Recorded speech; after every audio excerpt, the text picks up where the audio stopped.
مسکین کے لغوی اصطلاحی معنی وضاحت فرما دیں. ہمارے معاشرے میں اس کا اطلاق کن لوگوں پر ہوگا؟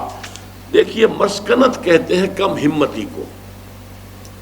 ایک تو ہے فقیر، للفقراء والمساکین. اب یہ دو کیٹیگریز ہو گئی. ایک مفلس ہے، قلاش ہے. ایک مسکین اسے کہتے ہیں کہ جس کی کسی وجہ سے ہمت جواب دے جائے. یا آپ نے دیکھا ہوگا کہ آدمی اچھا بھلا ہے، نظر آ رہا ہے ہٹا کٹا، اعصابی طور پر اتنا کمزور ہو چکا ہے کہ اس میں کوئی محنت کرنے کا مادہ ہی نہیں رہا، کھڑا ہی نہیں رہ سکتا ہے. نظر آ رہا ہے 2.5 من کی لاش ہے، لیکن یہ کہ کھڑا نہیں ہو سکتا.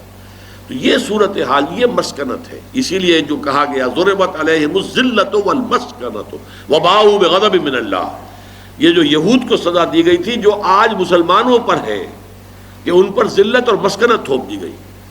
آج یہ مسکنت ہے ہم پر کہ کہہ تو یہ رہے کہ ہمارا حق ہے کشمیر اور یہ ہے اور وہ ہے، لیکن اب یہ نہیں کہہ سکتے انڈیا کو کہ الٹیمیٹم دے کہ ہٹو ورنہ پھر ہم آ رہے ہیں، آؤ میدان کے اندر. یہ ہمت نہیں ہے ہمارے اندر. یہ مسکنت ہے.